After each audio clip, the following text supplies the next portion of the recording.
그렇습니다. 제가 사실은 환자들이 이야기를 안 하면 환자들의 상태를 제가 잘 알지 못해요. 그런데 우리 중에 오신 분 가운데 뇌암 수술에서 오신 우리 이영숙 집사님이 계시는데, 집사님이 이제 사실은 한 1년 전인가요? 2년 전인가요? 수술한 때가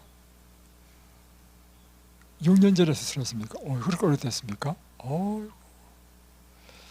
이야, 수술해가지고요. 하여튼 6년 동안 이것저것 양은 안 가본 데 없이 다 가봤습니다.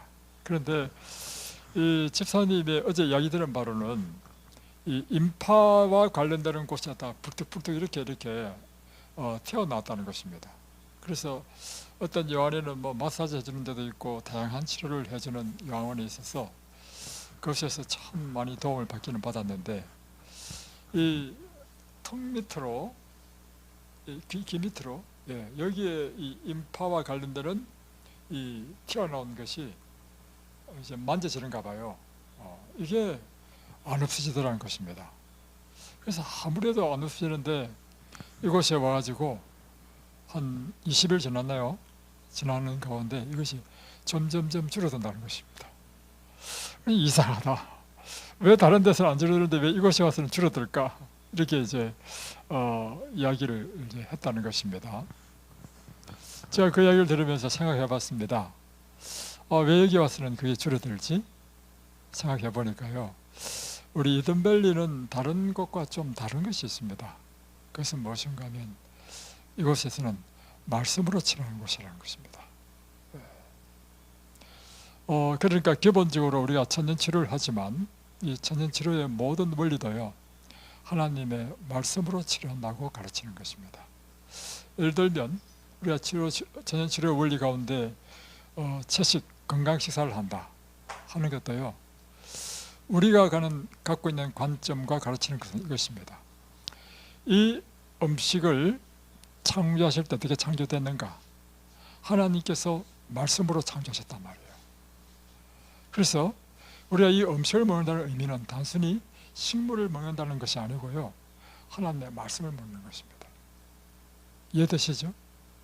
우리가 바깥에서 신선한 공기를 호흡할 때 단순히 물질적으로 공기를 호흡한다는 그런 차원이 아니라, 이 공기도 하나님께서 둘째 날에 하늘을 만드시면서 이 궁창에 공기를 창조하셨단 말입니다.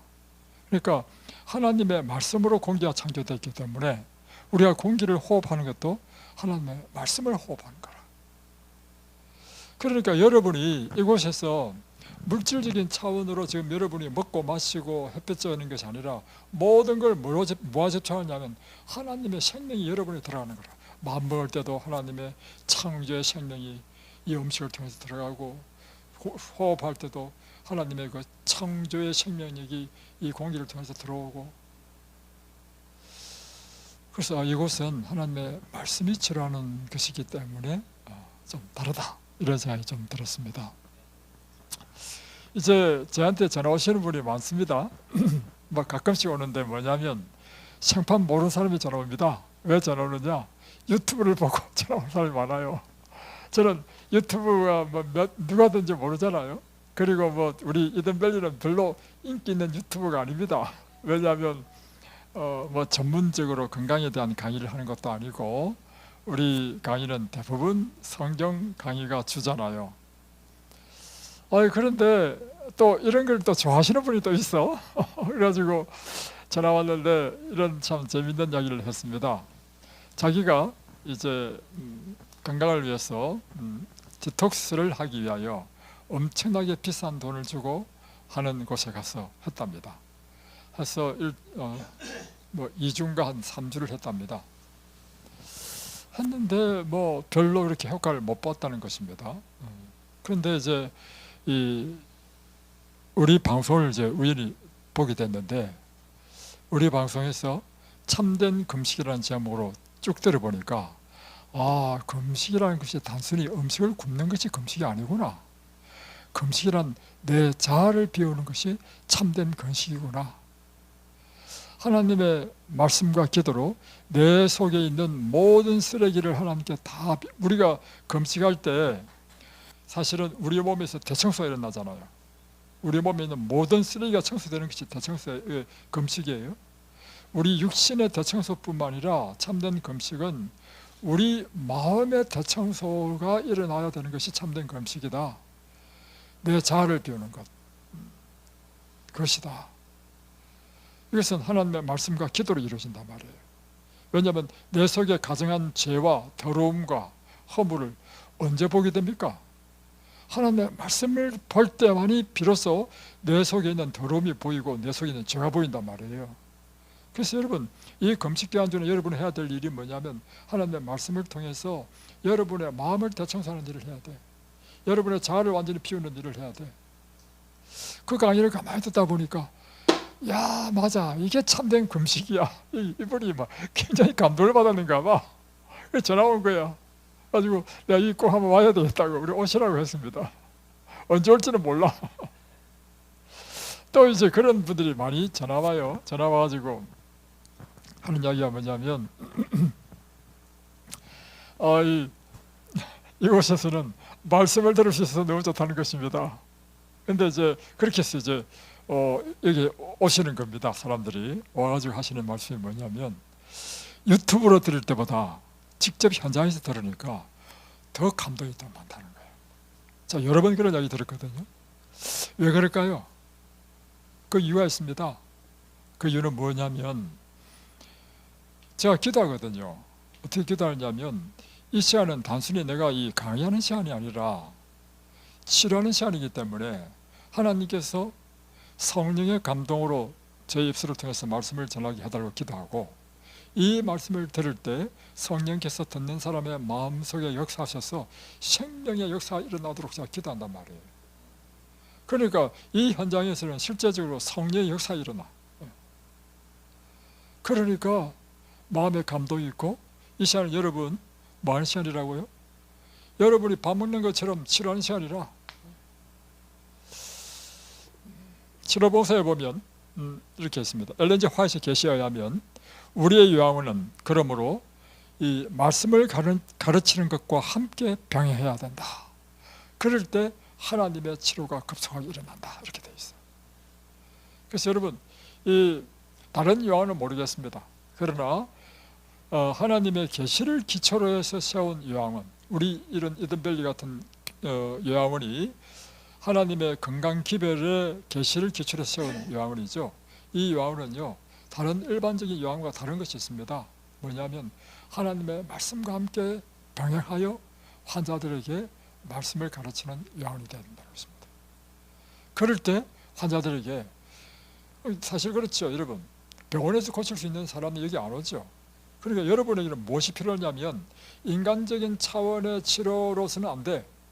하나님의 차원의 치료가 일어나야 돼. 그렇기 때문에 하나님의 말씀이 반드시 가르쳐져야 된다는 것입니다. 치료봉사에 보면 이렇게 되어 있습니다. 하나님의 명령을 따르는 길은 생명의 길임을 분명히 밝혀주라. 하나님의 명령이 뭐예요? 하나님 말씀이죠. 이 하나님의 말씀을 따르는 길이 여러분에게 생명의 길이라고 하는 것입니다. 또 신명기 32장 40절에 보면 내가 오늘날 너에게 전가한 모든 말을 너희 마음에 두라. 내가 너에게 전가한 모든 말이 뭐예요? 성경입니다. 이 성경 말씀을 어디에? 내 마음에 두라. 그것을 얻는 자에게는 생명이 되며 그 온 육체의 건강이 됨이니라. 이것을 얻는 자, 하나님의 말씀을 얻는 자에게는 생명이 되고 그 온 육체의 건강이 된다는 것입니다. 그래서 예수님의 이 말씀은요, 육체적, 정신적, 영적 질병을 치료하는 강력한 치료제인 것입니다. 왜 그럴까? 제가 이걸 과학적으로 한번 생각해 봤습니다. 과학적으로 생각해 보니까요, 이렇게 해결되었습니다. 이렇게 설명이 되었습니다. 하나님의 말씀은 다 뭐예요? 뜻입니다. 다시 편하면 우리가 성경을 읽으면 하나님의 이 말씀의 뜻을 이해를 해야 이 말씀이 읽는 것이죠. 뜻을 모르고 읽는 것은 아무 소용이 없죠. 그죠? 그래서 하나님의 말씀은 다 뭐예요? 하나님의 뜻이 기록된 것입니다. 근데 하나님의 뜻은 뭐예요? 한마디로 딱 표현하면 하나님의 뜻은요, 생명입니다. 성경은 우리에게요, 생명을 주는 책입니다. 그래서 하나님의 모든 뜻, 이 말씀은 하나님의 뜻이고 그것은 생명입니다. 그런데 자, 칠판으로 좀 적으면서 좀 하겠습니다.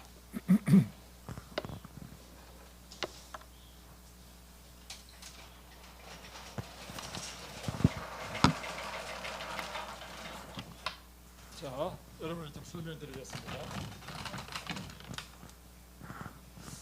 왜 하나님의 말씀이 여기 보면 치료봉사에 보면 육체적, 정신적, 영적 질병을 치료하는 치료자인가?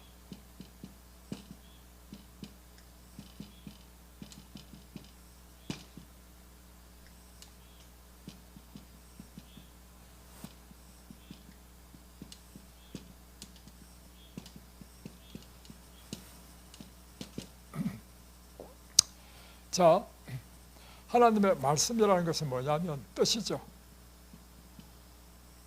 하나님의 뜻입니다. 하나님의 뜻. 뜻이 기록된 게 하나님의 말씀이죠. 이 하나님의 뜻은 뭐냐? 한마디로 표현하면 생명입니다.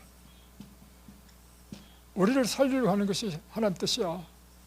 그래서 성경을 보면 십자가 이야기가 뭡니까? 우리를 죽을 수밖에 없는 우리에게 영생을 주기 위하여 주신 하나님의 처방이 십자가 아니겠어요? 그래서 하나님의 모든 말씀은 우리를 살리려고 하는 생명의 뜻이야. 이 생명은요, 강력한 에너지입니다. 생명만큼 강력한 에너지가 어디 있습니까? 그러니까 봄이 되면 그 강력한 생명의 에너지가요, 땅을 뚫고 새싹이 올라오잖아요. 이 생명의 강력한 에너지가 겨울 내내 완전히 앙상하게 말랐던 그 가지에 우물 돋게 하고 잎을 내게 하는 것이 생명의 에너지라. 그러니까 여러분, 하나님의 뜻은 생명이고 이 생명은 강력한 에너지입니다. 자, 그런데 보세요. 우리 몸, 자,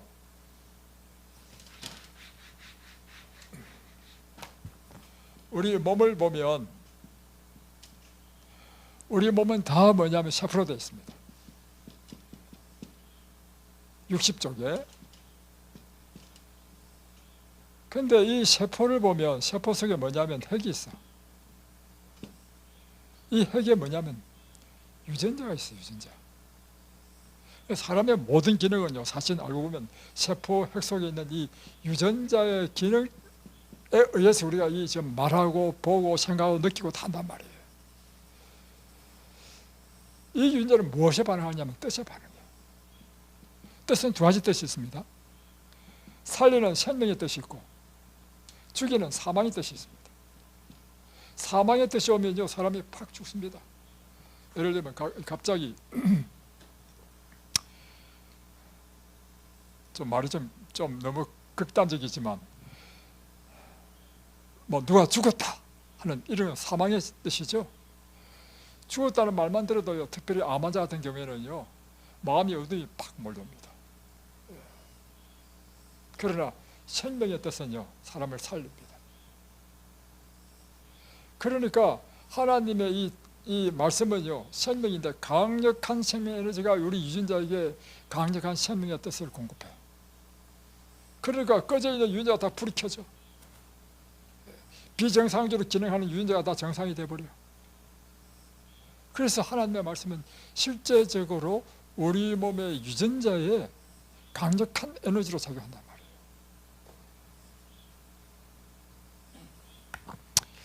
그래서 여러분, 강력한 생명의 현상이 일어납니다. 그래서 제가 경험한 바로는 뭘 경험했냐면, 사람들에게 말씀을 전하니까 사람이 살아나는 거야. 참, 제가 여러분, 왜 제가 이렇게 사업을 잘하다가 복음 사업에 완전히 제가 이게 빠졌냐면, 이 세상에 복음 사업만큼 가치 있는 일이 없기 때문에 제가 빠져버렸습니다. 이것은 돈을 버는 것보다 더 보람 있는 일이라. 왜냐하면 제가 이제 어떤 자매를 전도를 하게 됐는데, 이 자매가 외적으로는 굉장히 예쁘고 젊고 발랄하고 또 긍정적이고 이런 사람으로 보였습니다. 근데 이 자매가 이제 전혀 예수를 모르다가 이제 성경을 날마다 배우더니 이 자매가 뭐 마음이 뜨거워져가지고 예수를 믿게 되고요. 그때로부터 이 자매가 완전히 바뀌어버렸어. 날마다 교회로 출근해. 그뿐만 아니라 예수 안 믿는 사람 보면 마음에 마음 따가움이 일어나가지고 자기 형제들 다 전도 다 했어요. 그래가지고 이 자매가 완전히 인생의 새로운 뭐랄까 활력을 찾은 거라, 한마디로. 인생의 목적을 찾은 거야, 목적을. 근데 이제 한 2년쯤 지나가지고요, 이 자매가 저한테 고백한 말이 있습니다. 제가 그 고백을 듣고 깜짝 놀랐어요. 목사님, 사실 목사님이 저를 찾아오기 전에 제가요 자살하려고 했습니다. 저는 그게 이해가 안 되는 것이에요. 이 자매가 너무 발랄하고 전혀 그럴 사람이 아니었기 때문에 놀랐습니다. 그래서 물어봤어요. 아니, 왜 자매님이 그런 생각하게 됐습니까? 인생의 의미와 목적을 몰랐습니다. 내가 왜 사는지 의미를 모르고 제 삶은 공허했습니다. 그리고 경제적으로 어려움이 없기 때문에 오전에는 늦게 일어나가지고 다음에 에어로빅 가가지고 열심히 몸 좀 풀다가 이제 점심 먹고 나면 또 친구들하고 같이 이제 차 마시고 노닥거리다가 그렇게 하루를 사는데 어느 날 생각해 보니까 자기 인생이 이게 도대체 뭐냐? 내 삶의 보람이 뭐냐? 아무것도 없더라고요. 죽고 싶다. 그래서 자살을 생각했다는 거예요. 그러다가 예수를 만난 다음에 완전히 이 사람이 인생의 의미와 목적을 딱 발견했어요. 뭐예요? 하나님의 이 말씀은요, 하나님 뜻인데 이것은 사람에게 생명을 주는 강력한 에너지야. 그의 유전자를 깨운 거야. 그뿐만 아니라 이게 환자들도요, 제가 말씀을 계속 가르치니까 병이 치료가 돼. 참나 정말. 암 환자도 치료되고요, 정신 나간 사람도 정신 돌아오고요, 오장육부가 다 망가진 사람도 다 낫고. 이야. 그래서 제가 확신을 갖고 있는 게 있는데 뭐냐면, 날마다 하나님의 말씀, 생명의 말씀에 접촉하면요, 사람은 반드시 살아난다. 실제적인 것입니다, 여러분. 그래서 요한복음 6장 63절에는요, 살리는 것은 영이니 육은 무익하니라. 자, 잘 보십시오.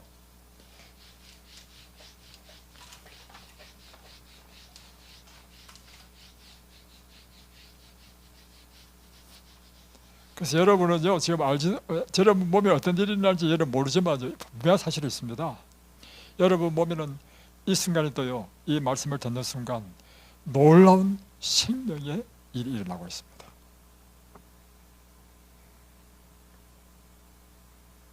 자매님의 팀하고는요, 지금 헷가닥했다가 지금 제정신으로 돌아오고 있는 중입니다.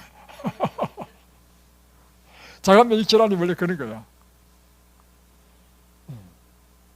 여러분의 암도요, 지금요, 이제 아무렇도 이상 살 수가 없어. 왜냐? 날마다 생명의 말씀을 들으니까 이 암이요, 회개를 해가지고 나도 이제 다시 회개하고 정상세포로 돌아가야 되겠다. 자, 보세요. 확실합니다, 여러분. 믿으십시오. 살리는 것은 영이니 육은 무익합니다. 자, 내가 내게 이른 말이 영이요 생명이라. 이게 요한복음 6장 63절입니다. 예수께서 하신 말씀입니다. 무엇이 우리를 살린다고요? 영이 우리를 살린다는 것입니다. 육은 우리를 살리는데 무익하다는 것입니다. 다시 변하겠습니다. 살리는 것은 영, 곧 이 보세요. 내게 이런 말이 영이랬죠. 그러니까 하나님의 말씀이 여러분을 살리는 것입니다. 이 말씀이 영이요 우리를 살리는 셈이 된다는 것입니다. 그래서 육은 무익하다는 건 뭐냐면 단순히 여러분 무엇을 먹을까 무엇을 마실까 이게 육이야. 그래서 여러분을 살리는 데는 무익합니다. 이걸 여러분 붙잡아야 됩니다. 자, 그래서 여러분 날마다 여러분을 살리는 이 영, 곧 하나님의 생명의 말씀을 여러분 날마다 먹고 마시고 묵상해야 되는 것입니다. 그 방법을 잠깐 좀 설명드리겠습니다. 생의 빛, 생의 빛은 굉장히 훌륭한 책입니다. 성경이 이제 기본 텍스트지만 여러분이 성경을 잘 이해하지 못하면 여러분이 보다 더 쉽게 설명된 것이 생의 빛. 근데 생의 빛을 읽어보면요, 우리가 그리스도에게 이르는 계단이라는 뜻인데 스텝 투 크라이스트거든요. 그런데 이게 또 쉬운 책이 아니라 굉장히 차원 높은 책입니다. 그래서요 날마다 한 챕터 한 챕터씩을 깊이 묵상하십시오. 하루에 2챕터 볼 필요도 없습니다. 한 챕터씩 한 챕터 이 뜻이 무엇인지 깊이 묵상하고 한 챕터씩 이렇게 연구하면 놀라운 변화를 경험하게 될 것이고, 두 번째는 행복의 빛. 행복의 빛은 무엇인가 하면 예수님의 산상설교를 쉽게 표현한 것입니다. 그래서 마태복음 5장부터 7장까지 그것을 보다 더 자세하게 설명한 것인데 굉장히 중요한 말씀입니다. 다음에 세 번째는 뭐냐면 건강생활의 지혜. 건강생활의 지혜는요, 그 속에 예수님이 어떤 분이신지를 자세히 나타내고 있습니다. 여러분이 이 책을 한 장 한 장 이렇게 깊이 묵상하면 여러분이 바로 영, 곧 하나님의 말씀이 여러분을 살리시는 놀라운 치유를 경험하게 될 것이다.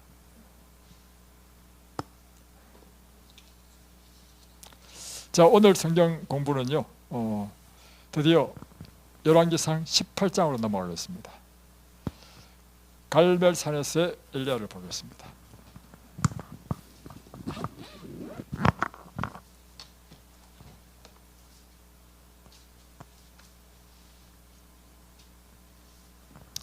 자, 1절에 보면 많은 날이 지나고 제3년에 여호와의 말씀이 엘리야에게 임하여 이르시되. 자, 많은 날이 지났다.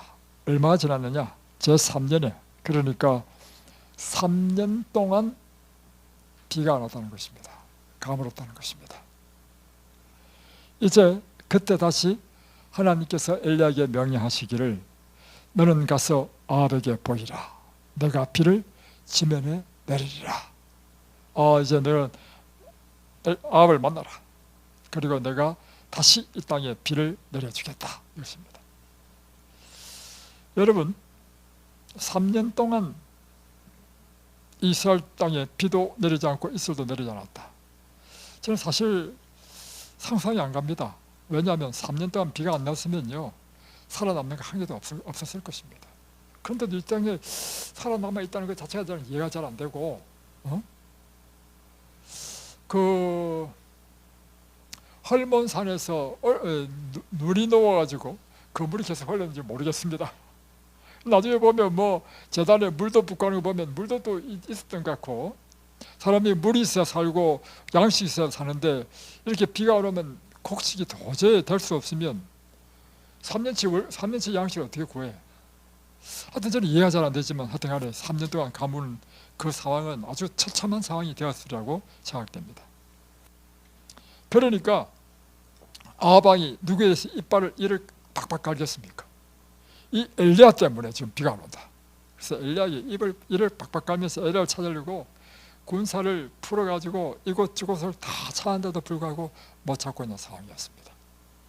자, 그럴 때 이제 드디어 엘리야가 아합을 만나러 나갑니다. 그래서 여차차해서 다 뛰어넘고 18절로 바로 뛰어넘겠습니다. 중간에 다 설명하면 너무 내용이 길어요. 자, 16, 17절에 보겠습니다. 엘리야를 볼 때 아합이 그에게 이르되, 드디어 이제 엘리야를 만났습니다. 아합이, 이스라엘을 괴롭게 하는 자는 자여 너냐?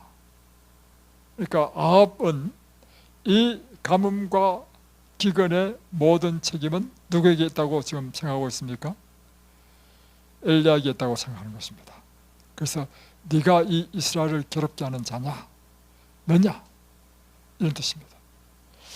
그러니까 18절에 엘리야가 대답합니다. 그가 대답하되, 내가 이스라엘을 괴롭게 한 것이 아니라 당신과 당신의 아버지의 집이 괴롭게 하였으니 이는 여호와의 명령을 버렸고 당신이 바알들을 따랐음이니라. 그러니까 대답하기를, 너 때문이 아니다, 그것은 바로 당신 때문이다. 당신과 당신의 아버지 집이 하나님을 버리고 그리고 바알들을 쫓았기 때문이다 하는 것입니다.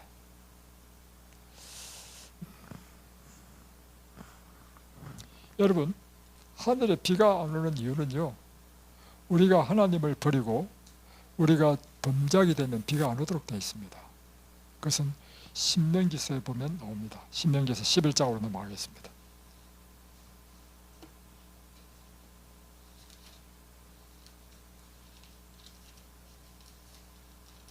신명기서 11장 16절 보겠습니다. 너희는 스스로 삼가라. 두렵건대 마음에 미혹하여 돌이켜 다른 신들을 섬기며 그것에게 절하므로 여호와께서 너희에게 진노하사 하늘을 닫아 비를 내리지 아니하여 땅이 소산을 내지 않게 하심으로 너희가 여호와께서 주신 아름다운 땅에서 속히 멸망할까 하노라. 자, 여기 보면 하늘을 닫아 비를 내리지 아니하는 이유가 뭐라 했습니까? 16절에 보면 마음에 미혹하여 돌이켜 다른 신들을 섬기며 우상을 숭배할 때 하나님께서 하늘의 문을 닫고 비를 주지 않는다는 것입니다. 그리고 신명기 28장 15절에 보면 이렇게 되어 있죠. 신명기 28장 15절에 보면 내가 만일 하나님의 말씀을 순종하지 아니하여 내가 오늘 내게 명령하는 그의 모든 명령과 규례를 지켜 행하지 아니하면 하면서 하는 이 저주가 뭐냐면 그 중에 23절 보십시오. 내 머리 위에 하늘은 노시 되고 내 아래의 땅은 철이 될 것이며 비가 오지 않는다는 것입니다. 그리고 24절 여호와께서 비 대신에 티끌과 모리를 내 땅에 내리시리니, 다음에 다음에 또 27절 보십시오. 여호와께서 애굽의 종기와 치질과 괴혈병과 피부병으로 너를 치시리니. 그러니까 이와 같이 비가 내리지 않고 이렇게 가뭄이 들게 하는 것은 하나님의 명령을 어기고 불순종할 때 일어난다는 것입니다. 그래서 비 대신에 티끌과 모리를 줄 것이다 하는 것입니다. 그런데 반대로요, 우리가 하나님의 말씀에 순종하게 되면 어떤 일이 나느냐? 신명기 11장 13절을 보겠습니다.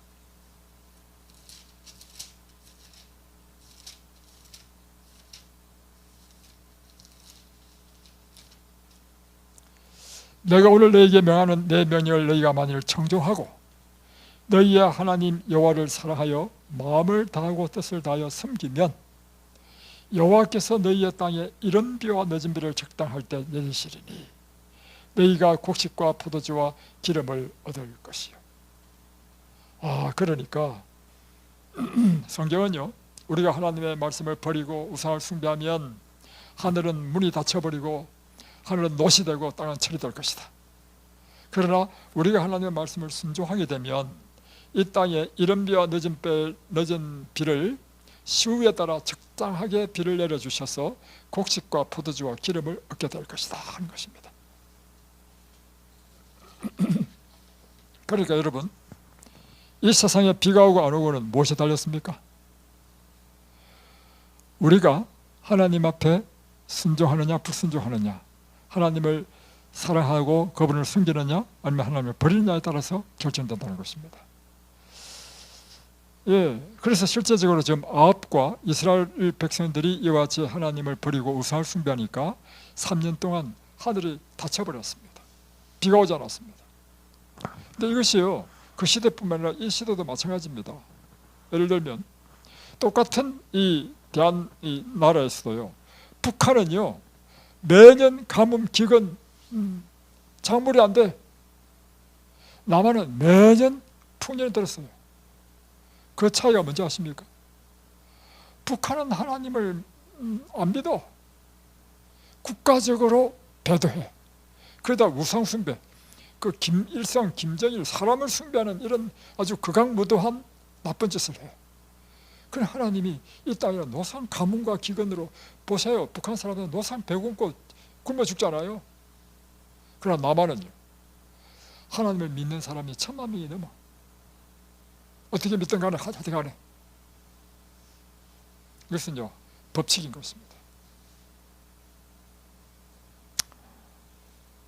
여러분, 이제 우리의 문제를 한번 돌아가 보십시다.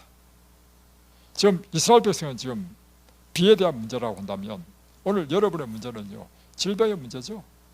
그러면 질병도 하나님의 말씀에는 어떻게 되어 있는가? 그러니까 이 세상은요 한마디로 표현하면 하나님의 말씀, 하나님께서 정하신 법칙대로 이루어집니다. 하나님께서 신명기에 정하신 하나님의 말씀의 법칙이 뭐냐면, 너희들이 하나님을 불순종하면 비가 내리지 않을 것이다. 그러나 너희들이 하나님을 순종하면 시대에 따라 적절하게 이른 비와 늦은 비를 내리시고 곡식이 풍성할 것이다. 이게 하나님의 법칙이죠. 그러면 질병에 대한 것도 법칙이 있는가? 그렇습니다. 신명기에 보면 하나님께서 어떤 법칙을 만들어 두시냐면, 신명기 28장 15절로 넘어가면, 내가 만일 내 하나님 여호와의 말씀을 순종하지 아니하고 하나님의 명령을 지키지 아니하면, 나오죠. 그러면 자, 아까 읽었던 것처럼 22절 보십시오. 21절, 여호와께서 내 몸에 연병이 들게 하사. 예, 연병되다. 연병, 이 전염병입니다. 코로나. 다음 22절, 여호와께서 폐병과 열병과 염증과 학질과 헌재와 풍재와 썩는 재앙으로 너를 치시리리.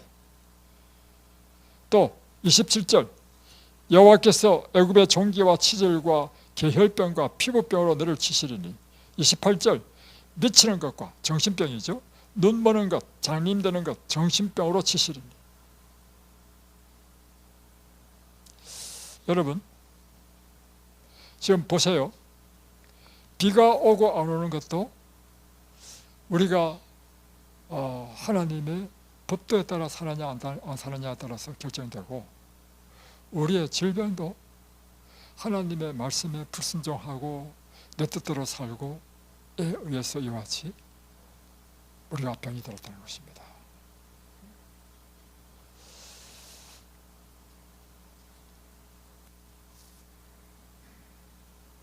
그러면 이 병으로부터 우리가 치료되는 방법도 어디 있느냐? 똑같이요, 하나님 말씀에 다시 돌아오면, 하나님께 돌아오면 다시 치료한다는 것입니다.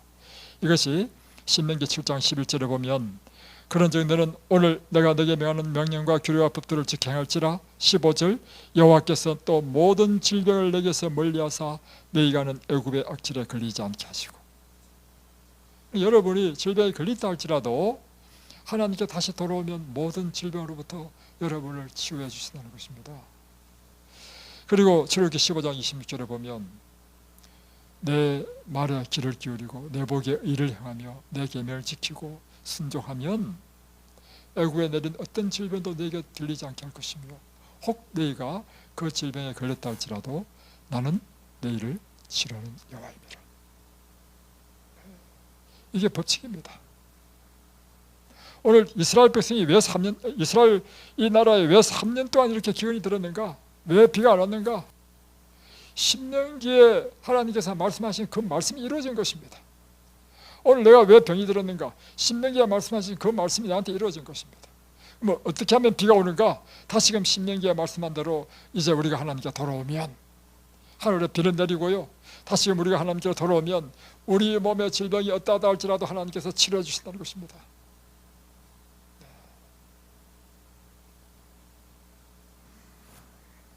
다음에 열왕기상 18장 19절로 20절 보겠습니다. 그래서 18절에 한 이야기가 뭐냐면, 이스라엘 괴롭게 한 것은 내가 아니라 당신과 당신의 아버지 집이 괴롭게 했으니 이는 여호와의 명령을 버렸고 당신이 바알들을 따랐기 때문이다. 그래서 이렇게 말하는 것입니다. 그러면서 이제는 다시 이 이스라엘 백성들을 비를 내리시고 회복시켜 주기 위해서 하는 조치를 합니다. 19절, 그런즉 사람을 보내 온 이스라엘과 이세벨의 상에서 먹는 바알의 선지자 450명과 아세라의 선지자 400명을 갈멜산으로 모아 내게로 나오게 하소서. 그러니까 이제 그 바알 선지자들 450명, 아세라 선지자 400명 다 데리고 이 갈멜산으로 오십시오. 누가 참 하나님인지 하면 보십시다 하는 거죠. 그래서 이제 20절에 보면 아합이 이에 이스라엘의 모든 자손에게로 사람을 보내서 선지자들을 몽땅 다 갈멜산에 다 오게 하는 것입니다. 갈멜산에 850명의 이 바알과 아세라의 선지자들이 모였습니다. 21절, 이때 엘리야가 그 백성들 앞에 말합니다. 모든 백성에게 가까이 나아가 이르되 너희가 어느 때까지 둘 사이에서 머뭇하려느냐. 여호와가 만일 하나님이면 그를 따르고 바알이 만일 하나님이면 그를 따를지니라. 이때 엘리야가 그 모인 백성들한테 묻는 거예요. 이 백성들, 이스라엘 백성들이 다 지금 바알 숭배하는 범죄에 빠진 백성이잖아요. 이 백성들에게 호소하는 것입니다. 너희가 언제까지 하나님과 바알 사이에 두 사이에서 머뭇하려느냐. 오늘 결정하라 이 말이죠. 이렇게 했더니 백성들은 한마디도 대답하지 못하였다는 것입니다. 어떤 사람도 내가 하나님 편에 서겠습니다 라고 자신 있게 하는 사람이 아무도 없었다는 것입니다. 이 말은요, 다른 말로 표현하면 모든 이스라엘 백성들이 철저하게 배도했고 철저하게 우상숭배에 빠진 영적인 타락 상태에 있게 되었다는 것입니다.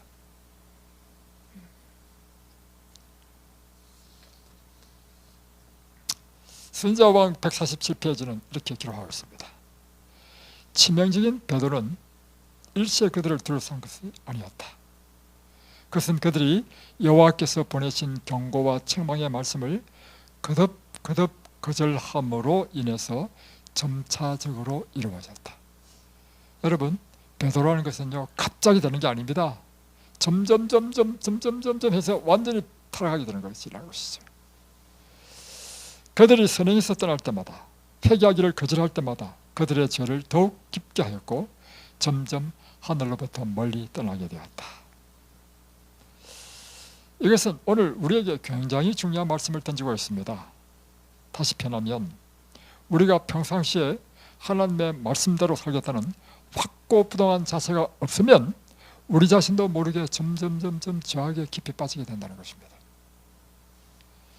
매일의 삶 속에서 비록 나에게 손해가 온다 할지라도 또 피해가 온다 할지라도 내가 하나님의 말씀을 순종하는 삶을 살겠다는 삶의 원칙으로 이것을 딱 정하지 아니하면, 그리고 매 순간 이것을 내 삶의 중요한 결정 때마다 이것을 결정하는 훈련을 하지 아니하면 위기가 닥칠 때 우리는 하나님의 반대편에 서 있는 자신의 모습을 보게 된다는 것입니다. 그래서 이게요, 지금 이스라엘의 문제가 아니고 오늘 우리의 문제입니다. 오늘 우리가 날마다 매일의 삶 가운데서요, 무엇이 훈련되어야 되느냐면 언제나 하나님의 뜻에 따라 순종하는 이 훈련이 되어지지 않는다면. 그런데 여러분, 왜 하나님의 뜻에 순종하지 않는지 아십니까? 그 이유는 간단합니다. 하나님의 뜻에 순종하게 되면 내가 손실을 입게 되는 상황이 벌어진다는 것 때문에 알지만 안 가는 것입니다. 또 하나님의 뜻에 순종하면 내가 피해를 본다, 이런 상황이 될 것이기 때문에 안 가는 것입니다. 또 한 가지 이유는 있죠. 하나님 뜻대로 살고자 하려고 하니까 이 세상을 포기할 수 없어요. 그래서 안 하는 경우도 있고 다양한 경우가 있습니다. 그래서 이것이요, 쉬운 것 같지요. 말은 쉽죠. 실제로 우리 삶 가운데는요, 결단이 필요합니다. 그 결단은요, 오늘 결단하지 않으면 내일 하리라. 오늘 결단하지 않는 것은 내일 할 수 없습니다. 오늘 이 순간 날마다 내가 하나님의 뜻을 따라 순종하겠다는 것이 내 삶의 원칙으로 확고부동하게 세워져야만 된다는 것입니다. 지금 이스라엘 백성 보십시오. 지금 엘리야가 너희가 언제까지 하나님과 바알 사이 두 사이에서 머뭇하려느냐 할 때 한 사람도 대답하지 못했습니다. 왜냐하면 너무나 이제는 깊이 타락해가지고 하나님을 위하여 쓸 사람이 아무도 없는 것입니다.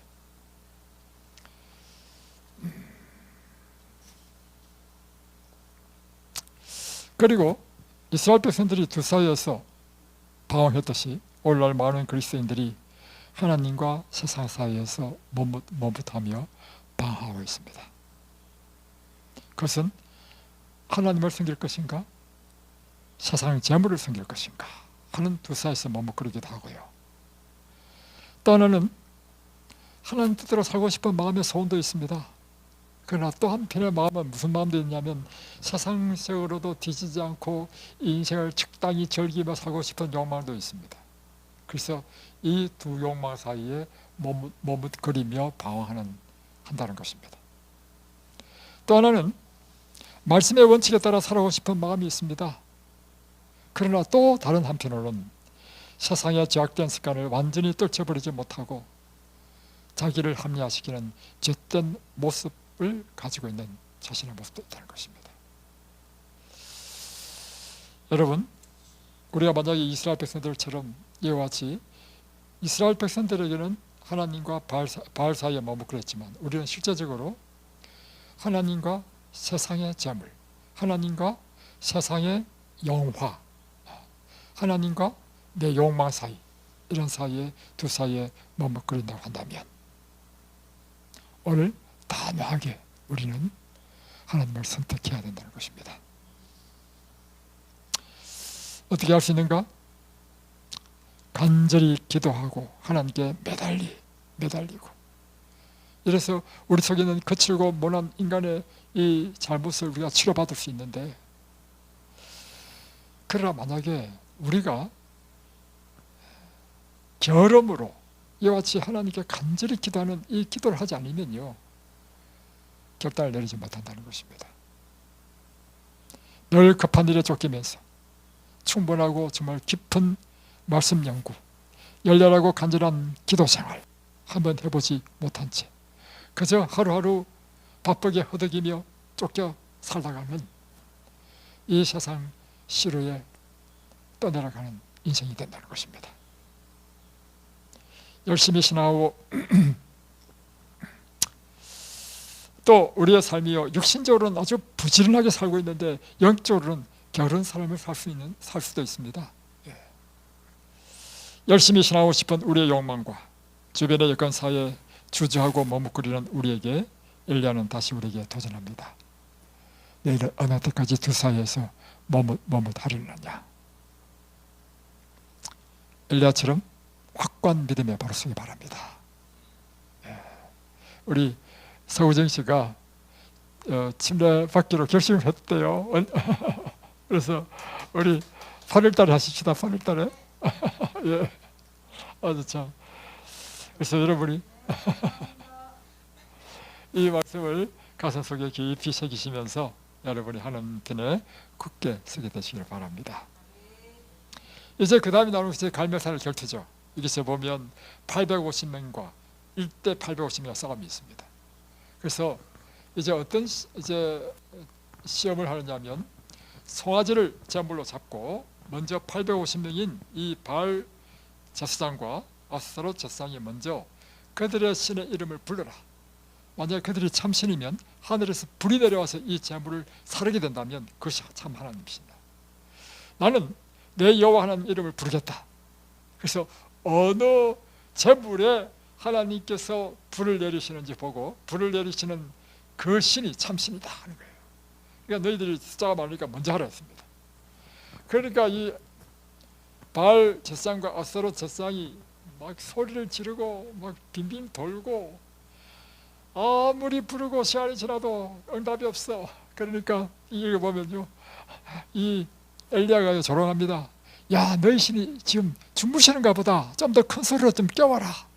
또 너희 신이 지금 축장 갔는가 보다. 막 이 조롱을 해.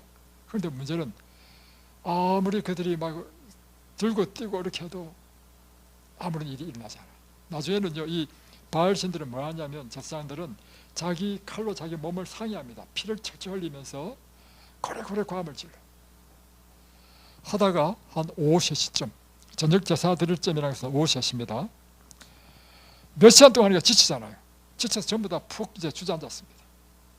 그럴 때 이제 엘리야가 제단을 다시 쌓고 이제 송아지를 각을 뜨고 그 위에 물을 붓는데요, 양동이로 물을 붓고 다음에 제단 밑에는 또랑을 파가지고 큰 또랑을 만듭니다. 물을 부어가지고 물이 철철 넘쳐가지고 또랑이 넘칠 만큼 물을 붓습니다. 그러고 나서는 엘리야가 기도합니다. 자, 보세요. 37절. 여호와여, 내게 응답하소서. 내게 응답하소서. 이 백성에게 주 여호와는 하나님이신 것과 주는 그들의 마음을 되돌이키심을 알게 하옵소서. 이렇게 기도하니까 38절, 여호와의 불이 하늘에서 내려가지고 번제물과 나무와 돌과 흙을 다 태워버리고 도랑의 물을 다 달버렸습니다. 이 모습, 불이 내려와서 막 제물을 삽시간에 태우고 그 도랑에 철철 흐르는 물조차도 그 불에 의해서 다 말라버렸어. 이 모습을 보니까 이스라엘 백성들이 두려워서 다 엎드려가지고 여호와는 참 하나님이시다. 보세요. 여기 보면 39절, 모든 백성이 보고 엎드려 말하되 여호와는 그의 하나님이시로다. 여호와 그는 하나님이시로다 고백하는 것입니다. 그래서 놀라운 하나님의 대승리를 보게 되고 이스라엘 백성들의 마음을 돌이키는 일을 엘리야가 한 것입니다. 그리고 나서 이제 엘리야가 이걸 한 이유는 뭐냐면, 하나님이 참 하나님이시고 이 참 하나님이 너희들에게 비를 준다는 것을 나타내기 위해서 하는 거죠. 그러니까 이제 하나님이 불로서 제물을 살라서 참 하나님을 정명했고, 두 번째는 뭘 해야 돼요? 하나님, 바알이 비를 내리는 것이 아니라 하나님이, 바로 이렇게 하신 하나님이 비를 내리는 것을 정명해야 돼. 그래서 이제 비를 위해서 기도합니다. 이게 41절부터 나오죠. 엘리야가 아합에게 이르러 올라가서 먹고 마시셨어. 큰 비 소식이 있나이다. 그러니까 비가 오기도 전에 하늘이 이렇게 말짱할 때 아합에 가지고 이제 먹고 마시십시오. 곧 있으면 큰 비가 올 것입니다. 이건 뭘 의미하는 거죠? 엘리야는요, 확실하게 하나님의 말씀을 믿었다는 것입니다. 하나님께서 보세요. 18장 1절 보십시오. 많은 날이 지나고 제3년에 여호와의 말씀이 엘리야에게 임하여 이르시되 너는 가서 아합에게 보이라. 내가 비를 지면에 내리리라.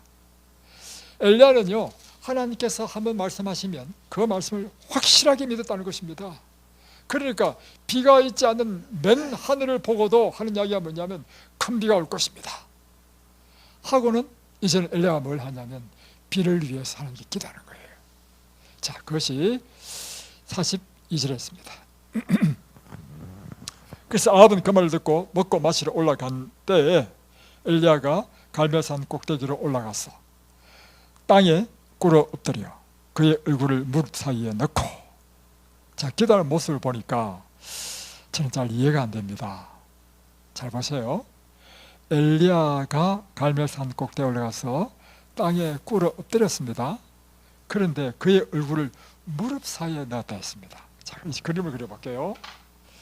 자, 이걸 한번 해보려고요. 집에서 여러분 시도해봤습니다. 시도해보니 나는 이게 안 돼. 여러분 한번 집에 가서 해보십시오. 되는지. 자, 이 엘리야가 꿇어 엎드렸는데, 자, 이제 꿇어 엎드렸죠. 이제 머리입니다. 사람이 이제 팔이 있을 거 아니에요. 그런데 머리를 어디 집었다고요? 머리를 무릎 사이에 집어넣는, 무릎이 요 사이에 머리를 집어넣었다는 거예요. 이렇게. 자, 이걸 한번 해보려고요. 아무래도 이게 구체적으로 무릎 사이에 들어갈 수가 없어. 이게 얼굴이 하여튼 이렇게 되어 있습니다. 자, 그리고는 그의 사원에 이르러 올라가 바다 쪽을 바라보라. 그가 올라가 바라보고 말하되 아무것도 없나이다. 7번까지 다시 가라 하니까 다시 편하면 기도하고 사원에게 저 어디야? 바다 쪽으로 가보라. 자, 이게 갈멜산입니다.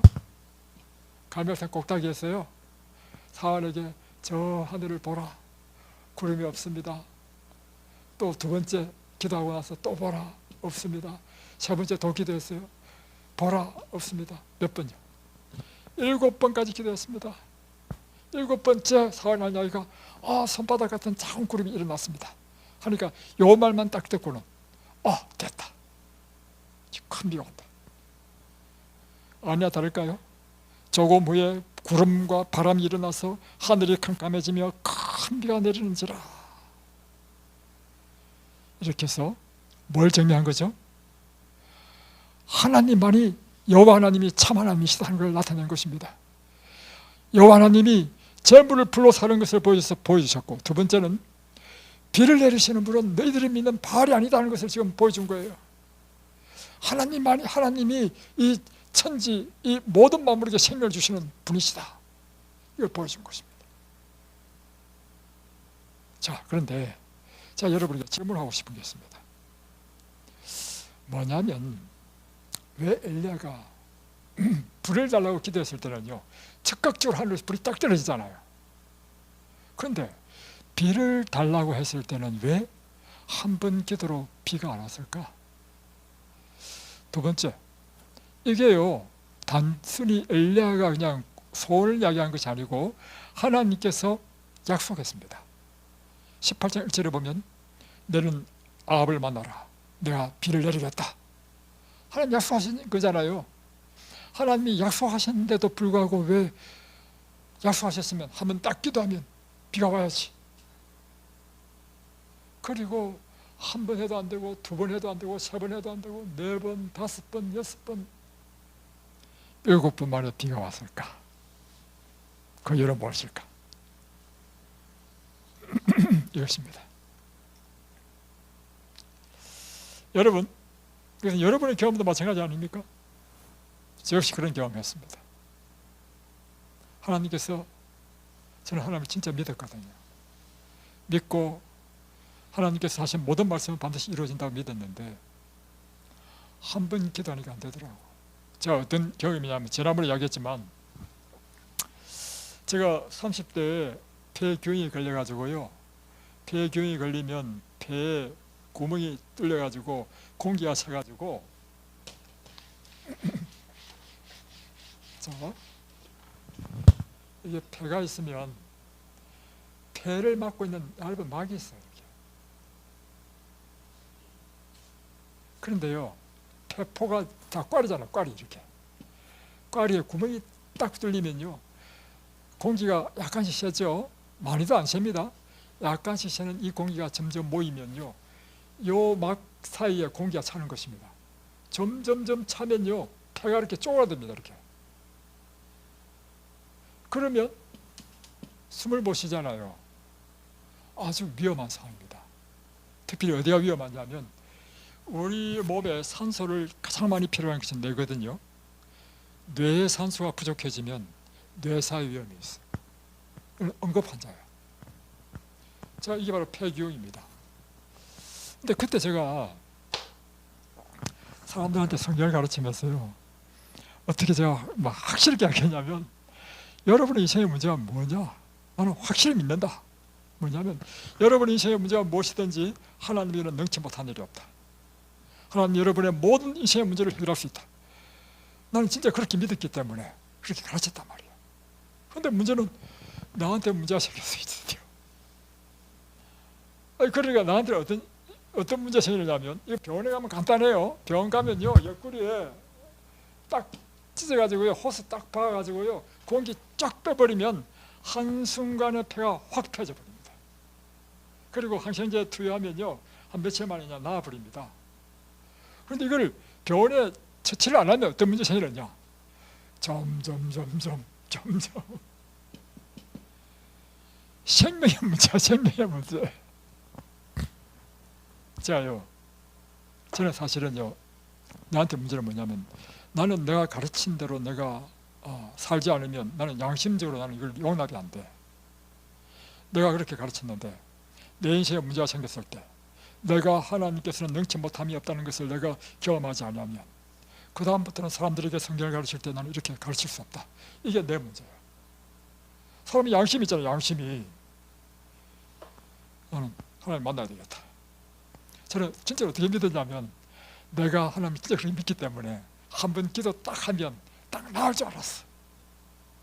그래가지고 이제 걷지도 못합니다. 밤에 잠을 자면요, 이 공기가 배겨가지고요, 아파요. 그러면 울려가지고요, 호흡도 제대로 안 됩니다. 그런데도 불구하고 살살 걸어야 돼. 살살 걸어가지고, 우리 산이 있어. 뒷산이 있는데요, 늘 제가 아침마다 가는 산인데, 이 꼭대기에 뭐가 있냐면요, 큰 바위가 있었어요. 장로님 아시죠? 돌바위가 있어요. 그러면 제가 이 바위에 기어 올라갑니다. 여기서 하나님 하고 기도하는 거야, 내가. 그래서 저는 한 번 기도하면 나올 줄 알았거든. 기도했는데 안 펴져. 이게 뭐야? 왜 안 펴지지? 이튿날 기도해도 안 펴져. 3일날 해도 안 돼. 와, 점점 심각해지는 것입니다. 그리고요, 일곱째 날에요, 기도하는데 확, 이제 일곱 번이네. 저도 일곱째 날 확 펴져요, 한순간에. 내려올 때는 제가 뛰어서 내려왔습니다. 그래서 제가 사진을 찍었습니다. 아플 때도 사진 찍고 나을 때도 사진 딱 찍어서 두 사진이 있었습니다. 증명해 주려고. 지금은 다 버렸지만. 여러분, 왜 하나님께서 첫 번부터 딱 낫게 해줄 수 있는데 왜 7번이나 기도해야 되죠? 한 번만에 엘리야 기도하면 비가 와야 되는데 왜 7번 기도하도록 했습니까? 그 이유는 뭐죠? 제가 경험한 바로는요, 이렇더라고요. 한 번, 두 번, 세 번 기도하면서요, 내 마음이 겸손해져. 그리고 나 자신을 돌아보게 돼.